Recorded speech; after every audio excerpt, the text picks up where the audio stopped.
नमस्कार जी, स्वागत आप सभी का फर्स्ट वर्डिक मीडिया पर। मैं विनायक ठाकुर और दर्शकों, इस वक्त हम मौजूद हैं देहरा के धौला में। अब आप लोगों को आइडिया लग गया होगा कि धौला मैंने कहा है तो मैं कहाँ आया हूँ। ऑब्वियस सी बात है कि रमेश चंद धौला जी के पास पहुंचा हूँ। दर्शकों, आज जैसा कि आप देख रहे हैं, रोज मीडिया में चर्चा का दौर चला हुआ है। अब एक बड़ा सवाल यहां पर खड़ा हो जाता है कि क्या भाजपा में जो आंतरिक संगठन है, क्या वो वर्क कर पा रहा है या सही ढंग से काम कर पा रहा है।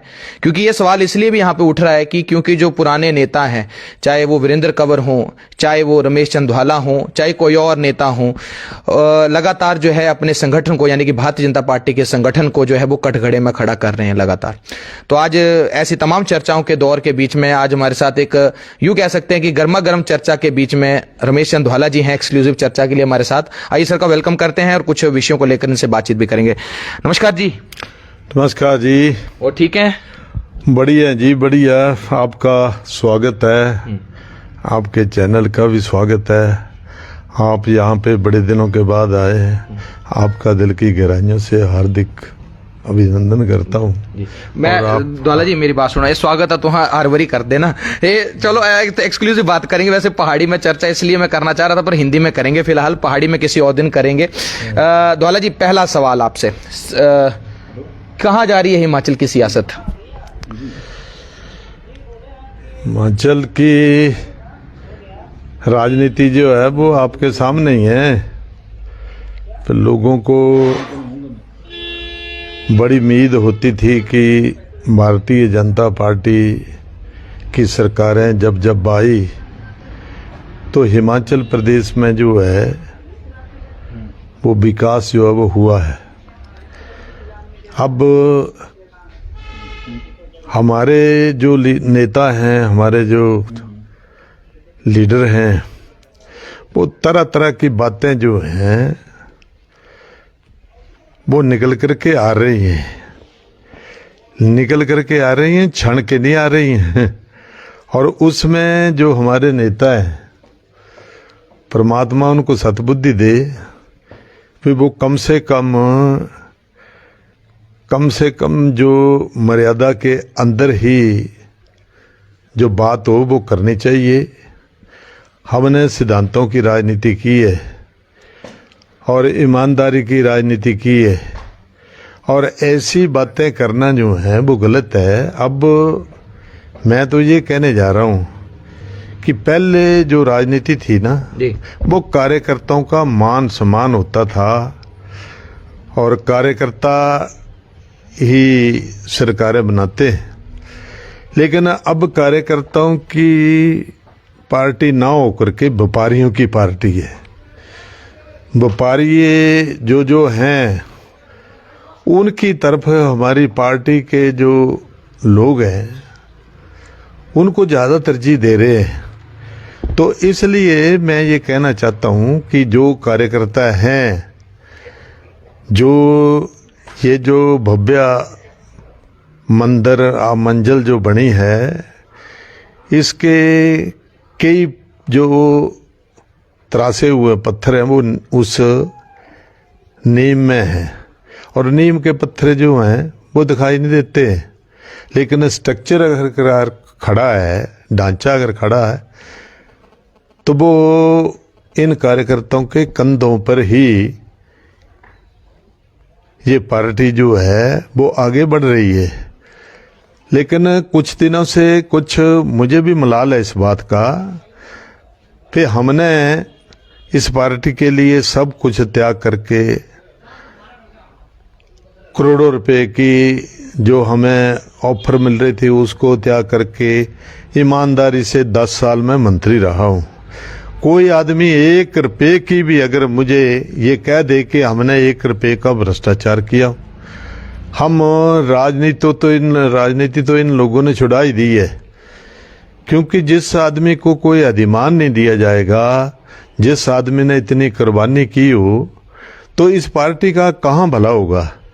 यहाँ पे ऐसी बातें आज भी अखबार में जो बात लिखी है, फिर जी हम उनकी कुर्बानी को नहीं भूल सकते। किनकी कुर्बानी को? ये जो 6 लोग जो हैं जिन्होंने बीजेपी का समर्थन किया और राज्यसभा का ये मेंबर जो है वो बनाया, और उसकी मैंने कई बार वहाँ पे कहा भी है कि वो व्यक्ति जब वीरभद्र के पास थे, तो जब मैं यहाँ से 98 में चुनाव जीत करके गया था, तो उस व्यक्ति ने मेरी ही गाड़ी तोड़ी थी, मेरी गाड़ी तोड़ी थी और उसका 35,000 रुपया मुझे दिया था।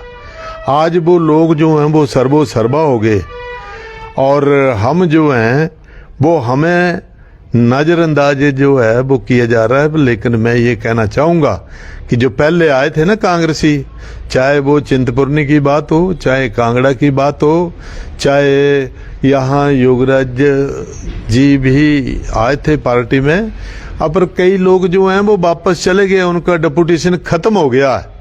तो इसलिए मैं ये कहना चाहूँगा कि अपने कार्यकर्ताओं को अधिमान दिया जाए, उनकी पहचान की जाए। ये ठीक है कि यहाँ पे जब इलेक्शन हुआ, चुनाव, तो हमने तरह तरह की बातें जो हैं वो सुनी हैं। जो प्रत्याशी थे उन्होंने सभी को, मतलब चाहे एमपी थे, चाहे मंत्री थे, चाहे कोई और थे, उनको मतलब ऐसी ऐसी बातें जो कही थी जो कि काबिले बर्दाश्त नहीं थी। तो इसलिए कम से कम पार्टी हमें ये तो पूछती, फिर भाई हमने ये फैसला किया है और आप बताओ, आप हमारे साथ चलेंगे, हम आपका चलो मार्गदर्शन तो क्या मैं कह सकता हूँ, लेकिन मैं आपका साथ जो है वो हमें बहुत जरूरी है और एक एक कार्यकर्ता की हमें जरूरत है।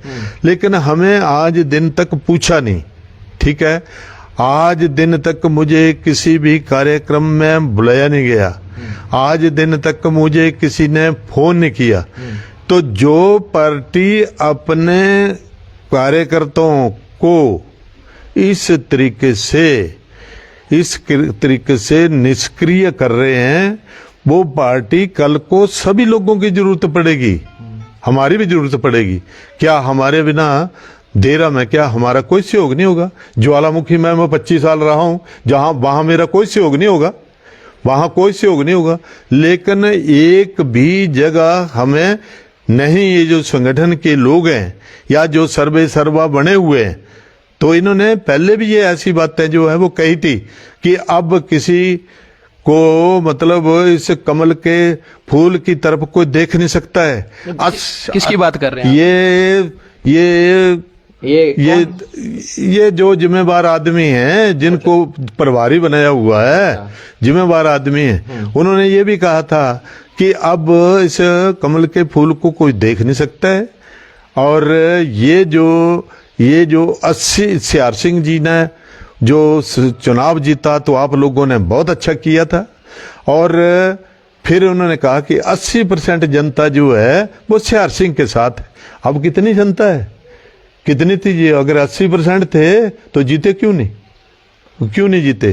तो इसलिए हमारे साथ जो किया, तो ये भगवान हमारा साक्षी है, हमने किसी का ना बुरा किया है, ना किसी से कोई कह दे, कोई भ्रष्टाचार की बात कर दे।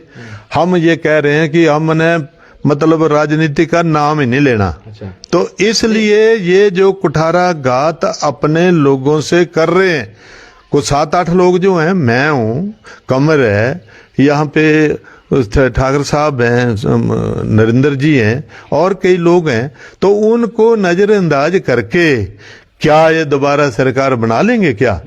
तो इसलिए हमारा, अगर हमें इस तरीके से तंग किया गया तो हम और विचार करेंगे कुछ। नहीं, क्या विचार होगा जी? द्वाला साहब, मैं वही पूछने जा रहा था। बताएंगे नहीं, तब भी क्या तीसरे मोर्चे करेंगे द्वाला जी और ये सभी क्या तीसरे मोर्चे की तरफ? तो मैं ये नहीं कह सकता, जी। लेकिन हमारे जो मित्र कहेंगे वो हम करेंगे।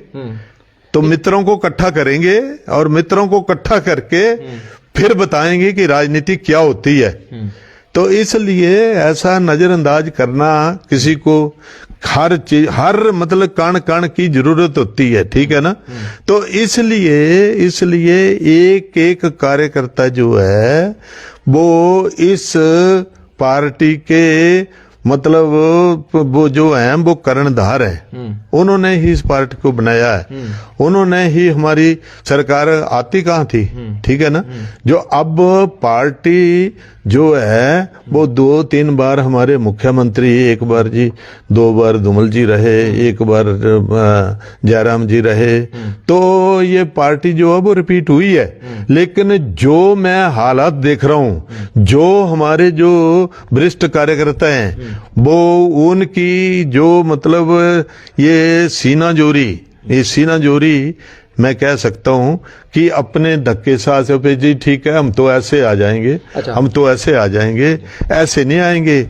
एक एक ईंट को इकट्ठा करके तभी जो है वो महल जो है वो बनता है। अच्छा, एक मैं कुछ सवाल कर लूं आपसे।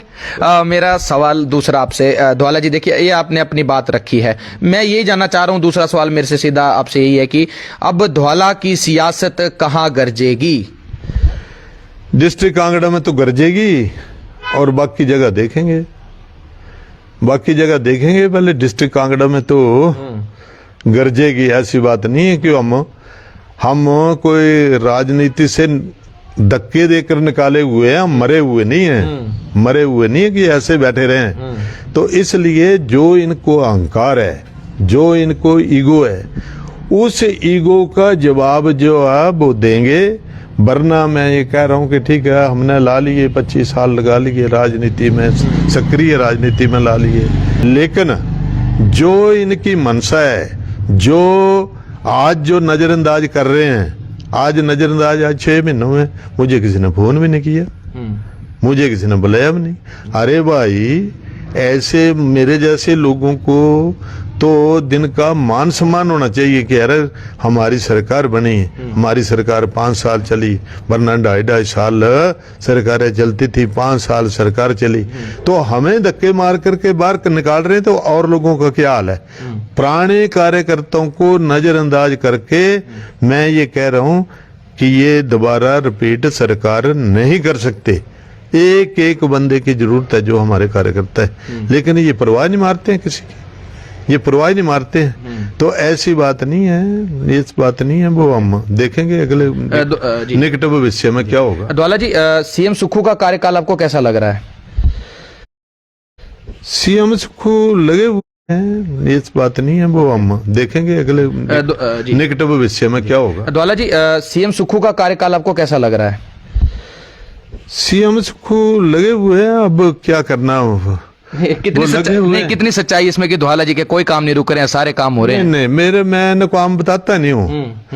मैं तो आज दिन तक पूछ लेना आपने, मैंने कोई काम नहीं बताया उनको, ठीक है ना, मैंने काम नहीं बताया। लेकिन जो यहाँ पे देरा में इनको ईगो थी ना, पे हम तो सब कुछ कर सकते हैं, ईगो जो थी उस ईगो का जवाब दिया हमने, बाकी हमने क्या लेना देना। हम कार्यकाल कैसा लग रहा है आपको? कार्यकाल अब जो भी मुख्यमंत्री होता है वो कुछ ना कुछ प्रदेश के लिए तो करता ही है, तो जो कर रहे हैं वो लोगों के सामने, ठीक है। अच्छा काम करेंगे तो सरकार जो है वो ये रिपीट करेंगे, अच्छा नहीं करेंगे तो सरकार रिपीट नहीं हो सकती है। अच्छा, पूर्व के मुख्यमंत्री जयराम ठाकुर और मौके के मुख्यमंत्री सुखविंदर सिंह सुक्खू, दोनों में से किसका कार्यकाल बढ़िया लग रहा है आपको? अभी तो इस सरकार के 2 ही साल हुए, ठीक है ना, 2 ही साल हुए हैं। 1 साल पहले लड़ने झगड़ने में मैं खत्म कर दिया, और अब जो है वो अब क्या करते हैं हिमाचल के विकास के लिए, हिमाचल की जनता के लिए क्या क्या नीतियां बनाते हैं, क्या क्या कार्यक्रम बनाते हैं, क्या क्या विकास कराते हैं, वो तो निकट भविष्य में पता चलेगा। अच्छा, जिलाध्यक्ष महोदय मिलने आए आपसे नए वाले कि नहीं? ना जिलाध्यक्ष मैंने किस लिए मिल रहा हूँ? भाजपा के वरिष्ठ नेता नहीं है वो तो ना मेरे को किसी ने फोन किया, ना मेरे पास जिलाध्यक्ष आया, ना मुझे मेरे पास कोई नेता आया, ठीक है ना।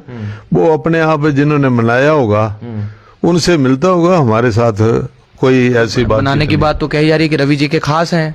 पता नहीं, रवि जी के खास होंगे तभी बनाए उन्होंने, में लगा, मैं तो नहीं बोल रहा हूँ। नहीं, तो उन्होंने बनाए होंगे, उनके खास ही होंगे तभी बनाया उनको। मैं क्या कह सकता हूँ इसमें। अच्छा ध्वाला जी, एक बड़ा सवाल है। ध्वाला जी की ज्वाला लगातार धधक रही है और वो हिमाचल की सियासत को गरमाए हुए है। बात ऐसी है कि ज्वाला की ज्वाला तभी भटक रही है जब किसी के साथ जिस सोशल जस्टिस की बात करती है ना पार्टी, जो सोशल जस्टिस जो है वो ना दिखाई दे तो ज्वाला तो भड़केगी, मेरे नहीं भड़केगी, और भी कई लोगों की भड़केगी। सुर्खियों में तो आप ही हैं। ना सुर्खियों में मैं कह देता हूँ, वो गुम रहते हैं। मैं कह देता हूँ, मेरी आदत है, पुरानी आदत है, जो सच्ची बात लगे मैं मुंह पे कहता हूँ, चाहे अखबार में देना या किसी के मुंह पे कहना या किसी भी मतलब मीडिया में जाना, ये मेरा काम है। मैं कोई गलत बात नहीं करता हूँ, मैं गलत हूँ तो बात करता हूँ तो सिद्धांतिक बात होती है, और पार्टी की भलाई के लिए ही हम कोई बात करते हैं। ऐसे लोग जो हैं, ऐसे अगर लोगों को इस तरीके से नजरअंदाज किया जाए तो क्या अपेक्षा करते हैं कि ये 8-10 दुश्मन तो पहले पाल लिए, ठीक है ना, ये पहले पाल लिया और आगे निकलेंगे आगे, तो फिर कैसे सरकार रिपीट होगी। अरे भाई, पार्टी में तो हर व्यक्ति का महत्व होता है, हर व्यक्ति का महत्व होता है, तो इसलिए सभी लोगों को साथ चला करके फिर जाकर के अपना ग्रुप जो है, अपनी जो हिमाचल की राजनीति है उसको सॉलिड तभी किया जा सकता है जब सभी लोग इकट्ठे होकर चलेंगे। अगर ये तो तार तार कर दी यहाँ पे लीडरों की तार तार कर दी तो बाकी कार्यकर्ताओं का तो हाल ही माड़ा है। अच्छा ध्वाला जी, हमारे यहाँ पे जितने लोग हैं ना, ज्वालामुखी में भी अच्छा जितने लोग हैं उनको कोई मतलब जिम्मेवारी जो है वो नहीं दी गई, जो पुराने लोग हैं। अच्छा, पुराने लोगों को कोई जिम्मेवारी नहीं, तो इसलिए जो कर रहे हैं वो ठीक है, जो कर रहे हैं वो ठीक है। अच्छा ज्वाला, बात करें सदन की, विधानसभा सत्र में ध्वाला जी एक विषय भी उठा, उसमें कहा गया जो ये खनन हो रहा था जो ज्वालामुखी के खड्ड में और नदौन के बूंद, उसमें कहा कि उसमें रमेश ध्वाला जी का जो है वो खास रहे हैं वो व्यक्ति, कितना सही है? नहीं, वो मुख्यमंत्री को ऐसी बात नहीं कहनी चाहिए। मुख्यमंत्री को ठीक है, कई खास होते हैं जो बेचारे धनहड्डे लोग होते हैं, वो पार्टी के जो नेता होते हैं, जब भी चुनाव होता है तो मदद तो करते हैं, लेकिन स्पेसिफिक किसी का नाम लेकर के ऐसा नहीं कहना चाहिए। एक और उन्होंने यहाँ पे जो यहाँ भ्रष्टाचार हुआ है, भ्रष्टाचार, और मैंने कहा भी था कि मुख्यमंत्री की ये ड्यूटी है, मुख्यमंत्री कराए ना इंक्वायरी। एक क्लास 4 जो है उसकी क्या हिम्मत है कि इतने पैसे खा जाए, तो ये मिली भक्ति के से सारा काम हुआ है। तो वो मिली भक्ति में कौन कौन इन्वॉल्व थे उनकी इंक्वायरी की जाए ना। 1 साल पहले, 1.5 साल पहले जब उसकी वहां पे वो ओकेशन हुआ, वहां पे जो इंस्पेक्शन हुई है, उसमें ये सारा चिट्ठा जो है वो सामने तो 1.5 साल उसके खिलाफ एक्शन क्यों नहीं लिया, ठीक है ना। तो उसमें भी मेरा नाम जो वो फलाने का भांजा है, तो भांजे तो मेरे कई लगे हुए हैं, कई रिश्तेदार लगे हुए, तो सारे के सारे वो चोर, मैं नहीं कहता कि वो ईमानदार है, लेकिन वहां जो कॉन्स्पिरेसी है, वहां उन जो मतलब डिपार्टमेंट के लोग हैं उनकी मिली भक्ति से हुआ सारा सब कुछ। अच्छा ध्वाला जी, 1-2 सवाल बस अंतिम में। मैं यहाँ बात करूं मेरे साथ देख के, जिलाध्यक्ष संजीव शर्मा जी का कार्यकाल आपको कैसा लगा? बहुत बढ़िया था, बहुत बढ़िया कार्यकाल रहा। हमारे वहां पे जब मीटिंग करते थे ताला लगा देते थे, वो उनका कार्यकाल, वो उनको अपने आप में ही पता है मैंने क्या किया, ठीक है ना। इसलिए आदमी जाने के बाद पता चलता है कि इसने क्या किया है, लेकिन उसने किसी नेताओं के कहने पर ऐसी ऐसी बातें की हैं जो उसको नहीं करनी चाहिए थी, तो इसलिए ये जो सारा यहाँ पे छिन भिन्न हुआ है, ये सारा इन लोगों के कारनामे से हुआ। अगर बैठ करके संवाद से ऐसा ये करते तो ये कुछ नहीं बिगड़ता था, लेकिन संवाद की बजाय यहाँ विवाद पैदा किए। हाँ, जो जिलाध्यक्ष ने बनाए गए हैं कि वो भी ओबीसी कम्युनिटी से संबंध रखते हैं, क्या ध्वाला की काट की गई है जी? नहीं, काट कूट क्या करना है, ये तो अपने सब वो अपने मुकद्दर का सिकंदर है, ठीक है ना। वो जो है मेरी काट क्या करनी उसने, ठीक है, मेरी काट काट तो कई करके चले गए, कईयों की बारी आने वाली है, ठीक है ना। हम छोड़ देंगे या करेंगे वो निकट भविष्य में देखेंगे, लेकिन जो किया ना वो सर्वसम्मति से होना चाहिए, संवाद से होना चाहिए, सर्वसम्मति से होना चाहिए। एक नहीं भी मैं नाम ले लिया तो वही तथास्तु बस। तो ऐसा है, सर्वसम्मति से कोई भी काम जो अब होना चाहिए, सभी की सहमति से होना चाहिए, संवाद से होना चाहिए, तब ये ऐसे संगठन जो है वो चलते हैं, विवाद से नहीं चलते। ओके, हाँ। अंतिम सवाल, भाजपा संगठन से कब तक नाराज रहेंगे रमेश चंद? यूं ही नहीं, नाराजगी तो कोई नहीं, 5-7 साल से नाराजगी तो कोई नहीं, नाराजगी तो ये है भाई, नाराजगी जो किसी से कोई बात ही ना करना चाहे। मेरे घर आया कोई नहीं, एमएलए आए थे बेचारे, और तो कोई आया नहीं बड़ा लीडर, सबको आना चाहिए। हाँ, नहीं, उनको शर्म लग रही थी ना, वो नहीं आए, नहीं आए तो ठीक है, हमें जो अच्छा लगेगा उसकी अच्छाई करेंगे, जो हमें बुरा लगेगा उसकी बुराई करेंगे, चाहे जो मर्जी पार्टी से निकाल दें, जो मर्जी कर दें। हमने तो कोई ऐसा है ये तो किया नहीं है कि ठीक है एग्रीमेंट इनके साथ है, ठीक है ना, तो कोई नहीं, हमने काफी राजनीति कर ली है, लगभग 20 साल मैंने पंचायती राज में लगाए हैं, 25 साल यहाँ लगाए, 45 साल राजनीति कर ली, ठीक है ना। अब तो जो बंदे नाप शनाप की बयानबाजी कर रहे हैं, ये कहते ना कि आपका मार्गदर्शन चाहिए, मार्गदर्शन चाहिए, तो मार्गदर्शन की बजाय वो हमें सिखा रहे हैं, राजनीति सिखा रहे हैं, ठीक है ना। तो इसलिए इतनी बात नहीं है, मैंने 40 साल 50 जो है वो राजनीति की है, ठीक है ना। तो अब को किसी से खैर सीखना तो पड़ता ही है, लेकिन ये जो कल आए वो हमें सिखाना चाहे तो उनके साथ हम बैठना पसंद नहीं करेंगे। ठीक है, चलिए, धन्यवाद जी, आपका बहुत बहुत धन्यवाद। तो दर्शकों, ये थे हमारे साथ भारतीय जनता पार्टी से पूर्व में रहे मंत्री रमेश चंद धवाला जी। और दर्शकों, जैसा कि आप सभी को पता है कि लगातार अखबारों में भी सुर्खियां थी, आज भी अखबारों में जो रमेश चंद धवाला के जो बयान प्रकाशित हुए हैं, उसके अतिरिक्त मीडिया में भी लगातार धवाला जी जो है सुर्खियों में है।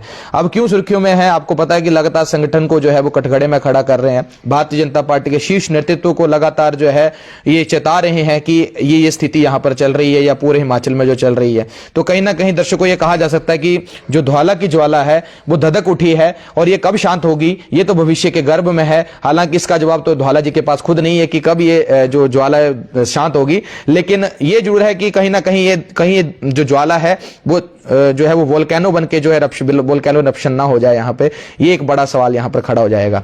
तो चलिए, बहुत बहुत धन्यवाद आप सभी का, बहुत बहुत शुक्रिया, जुड़ रहिए हमारे चैनल पर। मैं विनायक ठाकुर आप सभी के बीच में देहरा के धवाला से लाइव था। बहुत बहुत धन्यवाद जी, बहुत बहुत शुक्रिया।